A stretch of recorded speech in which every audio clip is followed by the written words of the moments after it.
ഗർഭചിത്രം ഭരണഘടനാപരമായ അവകാശമാക്കുന്ന ഭേദഗതിക്ക് French parliament അംഗീകാരം നൽകിയതിൽ ദുഃഖം പ്രകടിപ്പിച്ച് വത്തിക്കാൻ. ഭ്രൂണഹത്യ ഭരണഘടനാപരമായ അവകാശമായി അംഗീകരിക്കുന്ന ആദ്യത്തെ രാജ്യമായി ഫ്രാൻസിനെ മാറ്റുന്ന ഭേദഗതിക്കെതിരായ ഫ്രഞ്ച് സഭയുടെ എതിർപ്പിനെ പൊന്തിഫിക്കൻ അക്കാദമി ഫോർ ലൈഫ് പിന്തുണ അറിയിച്ചു. ഒപ്പം ഗർഭചിത്രം ഭരണഘടനാ അവകാശമാക്കുവാൻ ഭരണഘടനയിൽ ഭേദഗതി വരുത്താൻ പാർലമെന്റ് തീരുമാനിച്ചതോടെ ഉപവാസത്തിനും പ്രാർത്ഥനയ്ക്കും ഫ്രഞ്ച് ബിഷപ്പുമാർ ആഹ്വാനം ചെയ്യുകയാണ്. കുർദിസ്ഥാൻ പാർലമെന്റിൽ ക്രൈസ്തവർ ഉൾപ്പെടെയുള്ള ന്യൂനപക്ഷങ്ങൾക്ക് നൽകി വരുന്ന ന്യൂനപക്ഷ സംവരണ സീറ്റുകൾ റദ്ദാക്കാൻ തീരുമാനമെടുത്ത് ഇറാഖി കോടതിയുടെ വിധിക്കെതിരെ ക്രൈസ്തവ വിശ്വാസികൾ രംഗത്ത്. ഇർബിലിലെ ക്രൈസ്തവ ഭൂരിപക്ഷ ജില്ലയായ എൻകാവയിൽ തിങ്കളാഴ്ച നടന്ന പ്രതിഷേധ കൂട്ടായ്മയിൽ പ്രതിഷേധിക്കാനായി നൂറുകണക്കിന് ക്രൈസ്തവരാണ് ഒരുമിച്ച് കൂടിയത്. ഫെബ്രുവരി അവസാനം രാജ്യത്തെ ഫെഡറൽ സുപ്രീം കോടതിയാണ് വംശമത ന്യൂനപക്ഷങ്ങൾക്ക് കുർദിസ്ഥാൻ പ്രവിശ്യ പാർലമെന്റിൽ നൽകി വരുന്ന സംവരണ സീറ്റുകൾ ഭരണഘടനാ വിരുദ്ധമെന്ന വിധി പ്രസ്താവന നടത്തിയത്. കേരള സർക്കാരിന്റെ പ്രഥമ പരിഗണന മനുഷ്യനോ മൃഗങ്ങൾക്കോ? സർക്കാർ നിലപാട് വ്യക്തമാക്കണമെന്ന് സീറോ മലബാർ സഭ അൽമായ ഫോറം.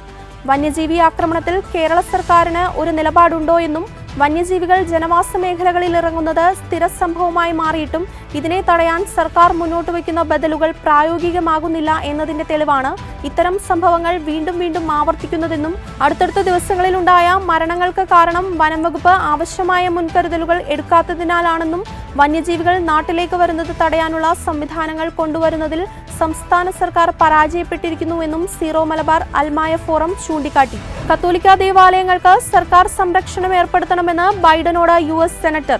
കത്തോലിക്ക ദേവാലയങ്ങൾ നേരിടുന്ന ആക്രമണങ്ങളിൽ നിന്ന് സംരക്ഷണം ഏർപ്പെടുത്തണമെന്ന് പ്രസിഡന്റ് ജോ ബൈഡനോട് അദ്ദേഹം ആവശ്യപ്പെട്ടു. മാർച്ച് 5-ന് പ്രസിഡന്റിനെ അഭിസംബോധന ചെയ്ത കത്തിലാണ് അദ്ദേഹം ഇക്കാര്യം ആവശ്യപ്പെട്ടിരിക്കുന്നത്.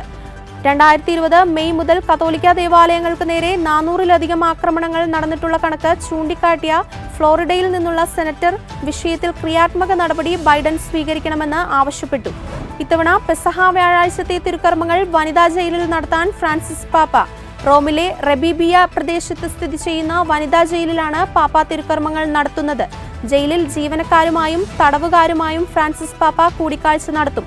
അവരിൽ 12 പേരുടെ പാദങ്ങൾ കഴുകുകയും ചെയ്യുന്ന പാപ്പ മുൻപും പെസഹ വ്യാഴാഴ്ചകളിൽ തടവുകാരെയും അഭയാർത്ഥികളെയും രോഗികളെയും നിസ്സഹായരെയും സന്ദർശിക്കുകയും അവരോടൊത്ത് തിരുക്കർമ്മങ്ങളിൽ പങ്കെടുക്കുകയും ചെയ്യാറുണ്ട്.